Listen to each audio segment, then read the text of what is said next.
प्रिय भक्तजनों, आज सुनेंगे बृहस्पतिवार व्रत की कथा। इस कथा को सुनने से बृहस्पति भगवान सभी की मनोकामनाओं को पूरी करते हैं। तो आइए बड़े ही श्रद्धा और प्रसन्नचित मन से इस कथा को सुनते हैं। भारतवर्ष में एक प्रतापी और दानी राजा राज्य करता था। वह नित्य गरीबों और ब्राह्मणों की सहायता करता था। यह बात उसकी रानी को अच्छी नहीं लगती थी। वह ना ही गरीबों को दान देती और ना ही भगवान का पूजन करती थी, और राजा को भी दान देने से मना करती थी। एक दिन राजा शिकार खेलने वन को गए हुए थे, तो रानी महल में अकेली थी। उसी समय बृहस्पति देव साधु वेश में राजा के महल में भिक्षा लेने के लिए गए और भिक्षा मांगी, तो रानी ने भिक्षा देने से इनकार कर दिया और कहा, हे साधु महाराज, मैं तो दान पुण्य से तंग आ गई हूँ। मेरा पति सारा धन लुटाते रहते हैं। मेरी इच्छा है कि हमारा धन नष्ट हो जाए, फिर ना रहेगा बांस और ना बजेगी बांसुरी। साधु ने कहा, देवी, तुम तो बड़ी ही विचित्र हो। धन संतान तो सभी चाहते हैं, पुत्र और लक्ष्मी तो पापी के घर भी होने चाहिए। यदि तुम्हारे पास अधिक धन है तो भूखों को भोजन दो, प्यासों के लिए प्याऊ बनवाओ, मुसाफिरों के लिए धर्मशालाएं खुलवाओ। जो निर्धन अपनी कुंवारी कन्याओं का विवाह नहीं कर सकते हैं, उनका विवाह करा दो। ऐसे और कई काम हैं जिनके करने से तुम्हारा यश लोक और परलोक में फैलेगा। परंतु रानी पर उपदेश का कोई प्रभाव नहीं पड़ा। वह बोली, महाराज, आप मुझे कुछ ना समझाए। मैं ऐसा धन नहीं चाहती जो हर जगह बांटती फिरूं। साधु ने उत्तर दिया, यदि तुम्हारी ऐसी ही इच्छा है तो तथास्तु। तुम ऐसा करना कि बृहस्पतिवार को घर लीपकर पीली मिट्टी से अपना सिर धोकर स्नान करना, भट्टी चढ़ाकर कपड़े धोना। ऐसा करने से आपका सारा धन नष्ट हो जाएगा। इतना कहकर वह साधु महाराज वहां से आलोक हो गए, और साधु के अनुसार कई बातों को पूरा करते हुए रानी को केवल 3 बृहस्पतिवार ही बीते थे कि उनकी समस्त धन संपत्ति नष्ट हो गई। भोजन के लिए राजा का परिवार तरसने लगा। तब एक दिन राजा ने रानी से बोला कि हे रानी, तुम यहीं रहो, मैं दूसरे देश को जाता हूँ, क्योंकि यहाँ पर सभी लोग मुझे जानते हैं, इसीलिए मैं कोई छोटा कार्य नहीं कर सकता। ऐसा कहकर राजा परदेश चला गया। वहां वह जंगल से लकड़ी काट कर लाता और शहर में बेचता था। इस तरह वह अपना जीवन व्यतीत करने लगा। इधर राजा के परदेश जाते ही रानी और दासी दुखी रहने लगी। एक बार जब रानी और दासी को 7 दिन तक बिना भोजन के रहना पड़ा, तो रानी ने अपनी दासी से कहा, हे दासी, पास ही के नगर में मेरी बहन रहती है। वह बड़ी धनवान है। तू उसके पास जा और कुछ लेकर आ, ताकि थोड़ा बहुत गुजर बसर हो सके। रानी की दासी उसकी बहन के पास गई। उस दिन गुरुवार था और रानी की बहन उस समय बृहस्पतिवार व्रत की कथा सुन रही थी। दासी ने रानी की बहन को अपनी रानी का संदेश दिया, लेकिन रानी की बड़ी बहन ने कोई उत्तर नहीं दिया। जब दासी को रानी की बहन से कोई उत्तर नहीं मिला, तो वह बहुत दुखी हुई और उसे क्रोध भी आया। दासी ने वापस आकर रानी को सारी बात बता दी। सुनकर रानी ने अपने भाग्य को कोसा। उधर रानी की बहन ने सोचा कि मेरी बहन की दासी आई थी, परंतु मैं उससे नहीं बोली, इससे वह बहुत दुखी हुई होगी। कथा सुनकर और पूजन समाप्त करके वह अपनी बहन के घर आई और कहने लगी, हे बहन, मैं बृहस्पतिवार का व्रत कर रही थी। तुम्हारी दासी मेरे घर आई थी, परंतु जब तक कथा होती है तब तक ना तो उठते हैं और ना ही बोलते हैं, इसीलिए मैं नहीं बोली। कहो, दासी क्यों गई थी? रानी बोली, बहन, तुमसे क्या छिपाऊं? हमारे घर में खाने तक को अनाज नहीं था। ऐसा कहते कहते रानी की आंखें भर आई। उसने दासी समेत पिछले 7 दिनों से भूखे रहने तक की बात अपनी बहन को विस्तार पूर्वक सुना दी। रानी की बहन बोली, देखो बहन, भगवान बृहस्पति सबकी मनोकामनाओं को पूरा करते हैं। देखो, शायद तुम्हारे घर में अनाज रखा हो। पहले तो रानी को विश्वास नहीं हुआ, पर बहन के आग्रह करने पर उसने अपनी दासी को अंदर भेजा, तो उसे सचमुच अनाज से भरा एक घड़ा मिल गया। यह देखकर दासी को बड़ी हैरानी हुई। दासी रानी से कहने लगी, हे रानी, जब हमको भोजन नहीं मिलता है तो हम व्रत ही तो करते हैं, इसलिए क्यों न इनसे व्रत और कथा की विधि पूछ ली जाए ताकि हम भी व्रत कर सके। तब रानी ने अपनी बहन से बृहस्पतिवार व्रत के बारे में पूछा। उसकी बहन ने बताया, बृहस्पतिवार के व्रत में चने की दाल और मुनक्का से विष्णु भगवान का केले की जड़ में पूजन करे तथा दीपक जलाए, व्रत कथा सुने और पीला भोजन ही करे। इससे बृहस्पति देव प्रसन्न होते हैं। और व्रत और पूजन विधि बताकर रानी की बहन अपने घर को लौट गई। 7 दिन के बाद जब गुरुवार आया तो रानी और दासी ने व्रत रखा। गुड़साल में जाकर चना और गुड़ लेकर आई, फिर उससे केले की जड़ तथा विष्णु भगवान का पूजन किया।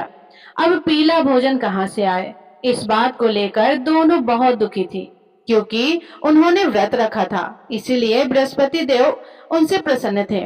इसलिए वे एक साधारण व्यक्ति का रूप धारण करके 2 थालों में सुंदर पीला भोजन दासी को दे गए। भोजन पाकर दासी बहुत प्रसन्न हुई और फिर रानी के साथ मिलकर भोजन किया। उसके बाद वे सभी गुरुवार को व्रत और पूजन करने लगी। बृहस्पति भगवान की कृपा से उनके पास फिर से धन संपत्ति आ गई, परंतु रानी फिर से पहले की तरह आलस करने लगी। तब दासी बोली, देखो रानी, तुम पहले भी इस प्रकार आलस करती थी, तुम्हें धन रखने में कष्ट होता था, इस कारण सभी धन नष्ट हो गया, और अब जब भगवान बृहस्पति की कृपा से धन मिला है तो तुम्हें फिर से आलस्य होता है।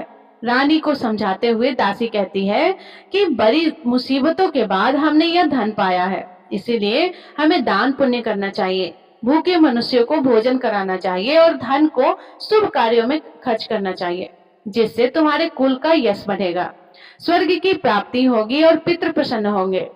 दासी की बात मानकर रानी अपना धन शुभ कार्यों में खर्च करने लगी, जिससे पूरे नगर में उसका यश फैलने लगा। उधर एक दिन राजा दुखी होकर जंगल में एक पेड़ के नीचे आसन जमाकर बैठ गया। वह अपनी दशा को याद करके व्याकुल होने लगा। बृहस्पतिवार का दिन था। एकाएक उसने देखा कि निर्जल वन में एक साधु प्रकट हुए। वह साधु वेश में स्वयं बृहस्पति देव थे। लकड़हारे के सामने आकर बोले, हे लकड़हारे, इस सुनसान जंगल में तू इतना चिंता मग्न क्यों बैठा है? लकड़हारे ने दोनों हाथ जोड़कर प्रणाम किया और उत्तर दिया कि महात्मा जी, आप सब कुछ जानते हैं, मैं क्या कहूँ। यह कहकर रोने लगा और साधु को अपनी आत्मकथा सुनाई। महात्मा जी ने कहा, तुम्हारी स्त्री ने बृहस्पतिवार के दिन बृहस्पति भगवान का निरादर किया है, जिसके कारण रुष्ट होकर उन्होंने तुम्हारी यह दशा कर दी है। अब तुम चिंता को दूर करके मेरे कहने पर चलो तो तुम्हारे सब कष्ट दूर हो जाएंगे और भगवान पहले से भी अधिक संपत्ति देंगे। तुम बृहस्पतिवार के दिन कथा किया करो। 2 पैसे के चने मुनक्का लाकर उसका प्रसाद बनाओ और शुद्ध जल से लोटे में शक्कर मिलाकर अमृत तैयार करो। कथा के पश्चात अपने सारे परिवार और सुनने वाले प्रेमियों में अमृत व प्रसाद को बांटकर खुद भी ग्रहण करें। ऐसा करने से भगवान तुम्हारी सब मनोकामनाएं को पूरी करेंगे। साधु के ऐसे वचन सुनकर लकड़हारा बोला, हे प्रभु, मुझे लकड़ी बेचकर इतना पैसा नहीं मिलता जिससे भोजन के उपरांत कुछ बचा सकूं। मैंने रात्रि में अपनी स्त्री को व्याकुल देखा है। मेरे पास कुछ भी नहीं है जिससे मैं उसकी खबर मंगा सकूं। और फिर बृहस्पति देव की क्या कहानी सुनो, मुझको तो कुछ भी मालूम नहीं है। साधु ने कहा, हे लकड़हारे, तुम किसी बात की चिंता मत करो। बृहस्पतिवार के दिन तुम रोजाना की तरह लकड़ियां लेकर शहर को जाओ। तुमको रोज से दुगना धन प्राप्त होगा, जिससे तुम भली भांति भोजन लोगे और बृहस्पति देव की पूजा का सामान भी आ जाएगा।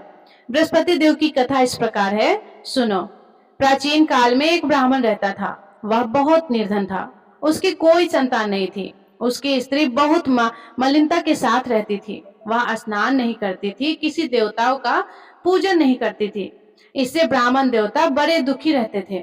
बेचारे बहुत कुछ कहते थे, किंतु उसका कुछ परिणाम नहीं निकला। भगवान की कृपा से ब्राह्मण की स्त्री के कन्या रूपी रत्न पैदा हुआ।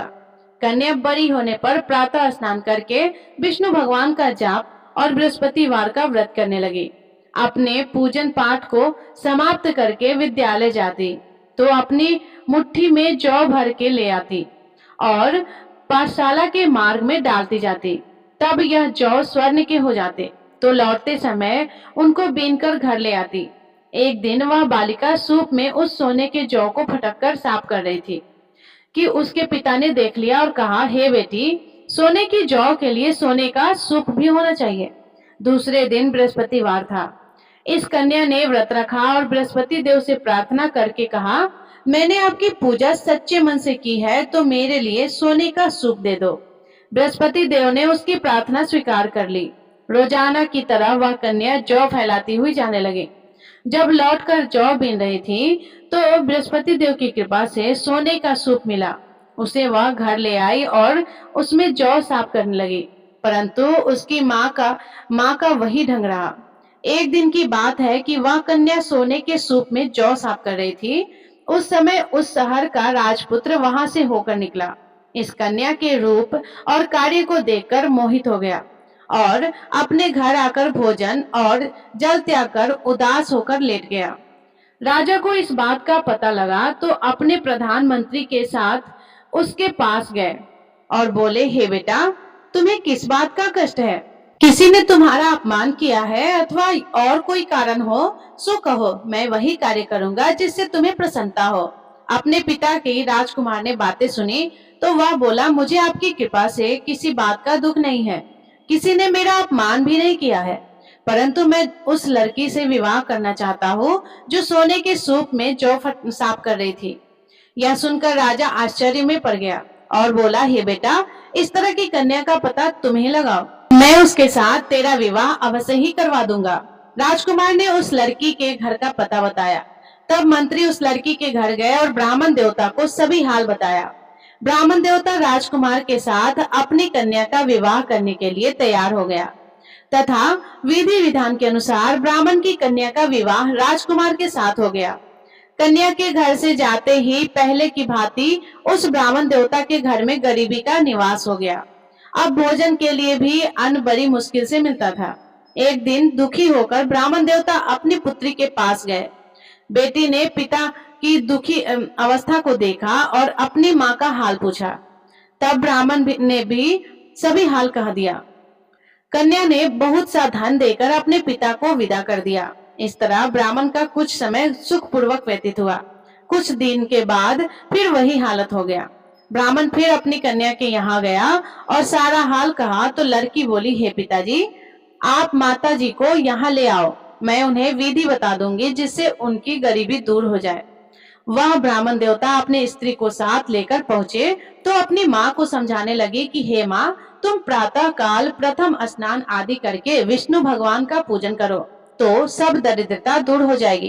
परंतु उसकी माँ ने एक भी बात नहीं मानी और प्रातः काल उठकर अपनी पुत्री के बच्चों का जूठन खा लिया करती थी। इससे उसकी पुत्री को भी बहुत गुस्सा आया। उसने एक रात को एक कोठरी से सारा सामान निकाल दिया और अपनी माँ को उसमें बंद कर दिया। प्रातः उसमें से उसे निकाला तो स्नान आदि करा के पूजा पाठ करवाया तो उसकी माँ की बुद्धि ठीक हो गई। इसके बाद वह नियम से पूजा पाठ करती और प्रत्येक बृहस्पतिवार को व्रत रखने लगी। इस व्रत के प्रभाव से उसकी माता और पिता बहुत ही धनवान और पुत्रवान हो गए और बृहस्पति देवता के प्रभाव से इस लोक के सुख को भोगकर अंत में स्वर्ग को प्राप्त हुए। इस तरह कहानी कहकर साधु देवता वहां से अंतर्ध्यान हो गए। धीरे धीरे समय व्यतीत होने पर फिर वही बृहस्पतिवार का दिन आया। लकड़हारा जंगल से लकड़ी काटकर किसी शहर में बेचने गया। उसे उस दिन और दिन से अधिक पैसा मिला। राजा ने चना गुड़ आदि लाकर गुरुवार का व्रत किया।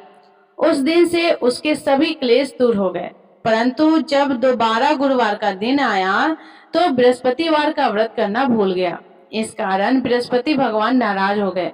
उस दिन उस नगर के राजा ने विशाल यज्ञ का आयोजन किया और तथा शहर में यह घोषणा करा दी थी कि कोई भी मनुष्य अपने घर में भोजन ना बनवाए, ना आग जलाए, समस्त जनता मेरे यहाँ भोजन करने आए। इस आज्ञा को जो न मानेगा उसे फांसी की सजा दी जाएगी। इस तरह की घोषणा संपूर्ण नगर में करवा दी गई। राजा की आज्ञा के अनुसार शहर के सभी लोग भोजन करने गए, लेकिन लकड़हारा कुछ देर से पहुंचा।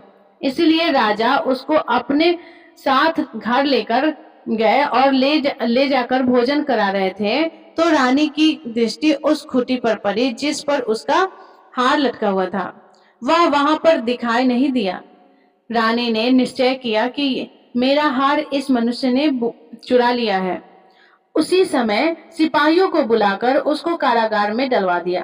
तब लकड़हारा कारागार में पड़ गया और बहुत दुखी होकर विचार करने लगा कि ना जाने कौन से पूर्व जन्म के कर्म हैं, मुझे यह दुख प्राप्त हुआ है। और उसी साधु को याद करने लगा जो कि जंगल में मिला था। उसी समय तत्काल बृहस्पति देव साधु के रूप में प्रकट हुए और उसकी दशा को देखकर कहने लगे, अरे मूर्ख, तूने बृहस्पति देव की कथा नहीं करी, इस कारण तुझे दुख प्राप्त हुआ है। अब चिंता मत करो, बृहस्पतिवार के दिन कारागार में दरवाजे पर 4 पैसे पड़े मिलेंगे, उनसे तू बृहस्पति देव की पूजा करना, तेरे सभी कष्ट दूर हो जाएंगे। बृहस्पतिवार के दिन उसे 4 पैसे मिले। लकड़हारे ने कथा कही। उसी रात्रि को बृहस्पति देव ने उस नगर के राजा को स्वप्न में कहा, हे राजा, तुमने जिस आदमी को कारागार में बंद किया है वह निर्दोष है, वह राजा है और उसे छोड़ देना। रानी का हार उसी खूंटी पर लटका हुआ था। अगर तू ऐसा नहीं करेगा तो मैं तेरे राज्य को नष्ट कर दूंगा। इस तरह रात्रि के स्वप्न को देखकर राजा प्रातः काल उठा और खूंटी पर हार देकर लकड़हारे को बुलाकर क्षमा मांगी और लकड़हारे को योग्य सुंदर वस्त्र आभूषण देकर विदा कर दिया। बृहस्पति देव की आज्ञा के अनुसार लकड़हारा अपने नगर को चल दिया। राजा जब अपने नगर के निकट पहुंचा तो उसे बड़ा आश्चर्य हुआ। नगर में पहले से अधिक बाग, तालाब, कुएं तथा बहुत सी धर्मशालाएं, मंदिर आदि बन गई है। राजा ने पूछा कि यह किसका बाग और धर्मशाला है। तब नगर के सब लोग कहने लगे कि यह सब रानी और बंदी के हैं। तो राजा को आश्चर्य हुआ और गुस्सा भी आया। जब रानी ने उसकी खबर सुनी कि राजा आ रहे हैं, तो उन्होंने दासी से कहा, हे दासी, देख, राजा हमको कितनी बुरी हालत में छोड़कर गए थे। हमारी ऐसी हालत देखकर वह लौट न जाए, इसीलिए तू दरवाजे पर खड़ी हो जा। आज्ञा के अनुसार दासी दरवाजे पर खड़ी हो गई और राजा आए तो उन्हें अपने साथ लेकर आई। तब राजा ने क्रोध करके अपनी रानी से पूछा कि यह धन तुम्हें कैसे प्राप्त हुआ है। तब उन्होंने कहा, हमें यह धन बृहस्पति देव की इस व्रत के प्रभाव से प्राप्त हुआ है। राजा ने निश्चय किया कि 7 रोज बाद तो सभी बृहस्पति देव भगवान का पूजन करते हैं, परंतु मैं प्रतिदिन में 3 बार कहानी और रोज व्रत किया करूंगा। अब हर समय राजा के दुपट्टे में चने की दाल बंधी रहती और दिन में 3 बार कहानी कहते। एक रोज राजा ने विचार किया कि चलो अपनी बहन के यहाँ हो आवे। इस तरह निश्चय करके राजा घोड़े पर सवार होकर अपनी बहन के यहाँ को चलने लगा। मार्ग में उसने देखा कि कुछ आदमी एक मुर्दे को लिए जा रहे हैं। उन्हें रोककर राजा कहने लगा, अरे भाइयों, मेरी बृहस्पति देव की कथा तो सुन लो। वे बोले, लो, हमारा तो आदमी मर गया है और इसको अपनी कथा की पड़ी है। परंतु कुछ आदमी बोले कि अच्छा कहो, हम तुम्हारी कथा भी सुनेंगे। राजा ने दाल निकाली और जब कथा आधी हुई कि मुर्दा हिलने लगा और जब कथा समाप्त हो गई तो राम राम करके मनुष्य उठकर खड़ा हो गया। आगे मार्ग में उसे किसान खेत में हल चलाता मिला तो राजा ने उसे देखकर बोला, अरे भैया, तुम मेरे बृहस्पतिवार की कथा तो सुन लो। किसान बोला, जब तक मैं तेरी कथा सुनूंगा तब तक 4 हरैया जोत लूंगा। जा अपनी कथा किसी और को सुना। इस तरह राजा और आगे चलने लगे। राजा के हटते ही बैल पछाड़ खाकर गिर गए और किसान के पेट में बड़ी जोर का दर्द होने लगा। उस समय उसकी माँ रोटी लेकर आई और उसने जब यह देखा तो अपने पुत्र से सब हाल पूछा और बेटे ने सभी हाल कह दिया। तो बुढ़िया दौड़ी दौड़ी उस घुड़सवार के पास गई और उससे बोली कि मैं तेरी कथा सुनूंगी, तू अपनी कथा मेरे खेत पर चलकर ही कहना। राजा ने बुढ़िया के खेत पर जाकर कथा कही, जिसके सुनते ही वह बैल उठकर खड़े हो गए तथा किसान के पेट का दर्द भी बंद हो गया। राजा अपनी बहन के घर पहुंची। बहन ने भाई की खूब मेहमानी की। दूसरे रोज प्रातः काल राजा जगा तो वह देखने लगा कि सब लोग भोजन कर रहे हैं। राजा ने अपनी बहन से कहा, ऐसा कोई मनुष्य है जिसने भोजन नहीं किया हो तो मेरे बृहस्पतिवार का कथा सुन ले। बहन बोली कि हे भैया, यह देश ऐसा ही है कि पहले यहाँ लोग भोजन करते हैं, बाद में अन्य काम करते हैं। अगर कोई पड़ोस में हो तो देखाओ। वह ऐसा कहकर देखने चली गई, परंतु उसे कोई ऐसा व्यक्ति नहीं मिला जिसने भोजन ना किया हो। अब वह एक कुम्हार के घर गई जिसके लड़का बीमार था। उसे मालूम हुआ कि उनके यहाँ 3 रोज से किसी ने भोजन नहीं किया है। रानी ने अपने भाई की कथा सुनने के लिए कुम्हार से कहा। वह तैयार हो गया। राजा ने आकर बृहस्पतिवार की कथा कही, जिसको सुनकर उसका लड़का ठीक हो गया। अब तो राजा की प्रशंसा होने लगी। एक रोज राजा ने अपनी बहन से कहा कि हे बहन, अब हम अपने घर को जाएंगे, तुम भी तैयार हो जाओ। राजा की बहन ने अपनी सास को कहा तो सास ने कहा कि चली जा, परंतु अपने लड़कों को मत ले जाना, क्योंकि तेरे भाई की कोई औलाद नहीं है। बहन ने अपने भैया से कहा कि हे भैया, मैं तो चलूंगी, पर कोई बालक नहीं चलेगा। तो राजा बोला कि जब कोई बालक नहीं चलेगा तब तुम ही क्या करोगे। दुखी मन से राजा अपने नगर को लौट आया। राजा ने अपनी रानी से कहा कि हम निर्वसी हैं, हमारा मुंह देखने का धर्म नहीं है और कुछ भोजन आदि नहीं मिला है। रानी बोली, हे प्रभु, बृहस्पति देव ने हमें सब कुछ दिया है, वह हमें औलाद अवश्य देंगे। उसी रात को बृहस्पति देव ने राजा से स्वप्न में आकर कहा, राजा उठो, सभी सोच त्याग दो, तेरी रानी गर्भ से है। राजा को यह बात सुनकर बड़ी खुशी हुई। 9वें महीने में उसके गर्भ से एक सुंदर सा पुत्र पैदा हुआ। तब राजा बोला कि हे रानी, स्त्री बिना भोजन के रह सकती है, पर बिना कहे नहीं रह सकती। जब मेरी बहन आएगी तुम उससे कुछ मत कहना। रानी ने सुनकर हाँ कर दिया। जब राजा की बहन ने यह शुभ समाचार सुना तो वह बहुत खुश हुई और बधाई लेकर अपने भाई के यहाँ आई। तभी रानी ने कहा कि घोड़ा चढ़कर तो नहीं आई हो, गधा चढ़कर आई हो। राजा की बहन बोली, भाभी, मैं इस प्रकार ना कहती तो तुम्हें औलाद कैसे मिलता। बृहस्पति देव ऐसा ही करते हैं, जैसी जिसकी मन में कामना है सभी को पूर्ण करते हैं। जो श्रद्धा भावना पूर्वक बृहस्पतिवार का व्रत करता है, या कथा पढ़ता है अथवा सुनता है, दूसरों को सुनाता है, बृहस्पति देव उसकी सभी मनोकामनाएं को पूर्ण करते हैं। बृहस्पति देव उनकी सदैव रक्षा करते हैं। जो संसार में श्रद्धा भावना और सच्चे हृदय से बृहस्पति देव की पूजा करते हैं, उनकी सभी मनोकामनाएं उसी प्रकार पूर्ण होती है जैसे राजा और रानी ने बृहस्पति देव की कथा का गुणगान किया।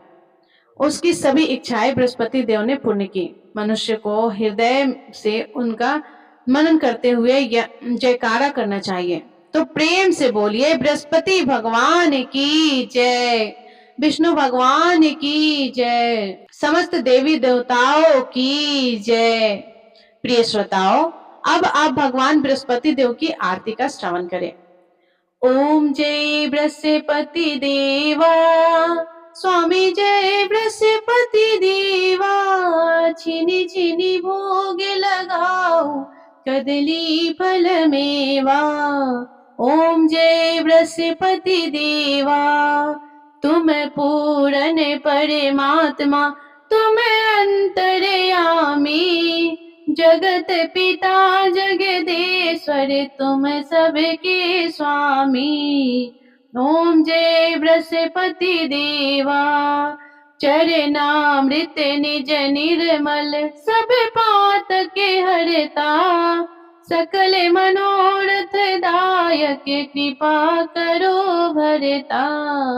ओम जय बृहस्पति देवा, तन मन धन अर्पण कर, जो जन शरण परे, स्वामी जो जन शरण परे, प्रकट तब प्रभु प्रकट तब हो करे, आकर द्वार खरे।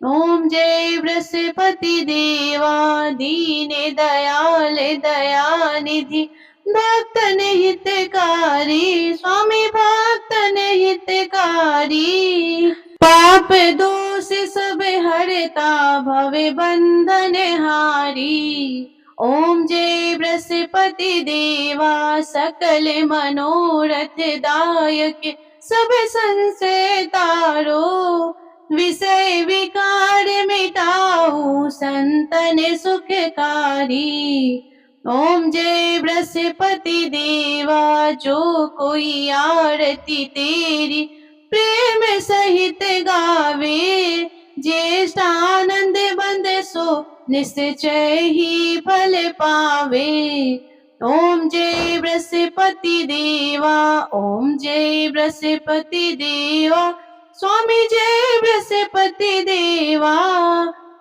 चीनी चीनी भोग लगाओ कदली फल मेवा ओम जय बृहस्पति देवा। सभी प्रेम से बोलिए भगवान बृहस्पति देव की जय। बोलिए भगवान श्री लक्ष्मी नारायण जी की जय। प्रिय श्रोताओं, अगर आपको आज की वीडियो पसंद आई हो तो वीडियो को लाइक करके चैनल को सब्सक्राइब जरूर कीजिएगा। धन्यवाद। राधे राधे।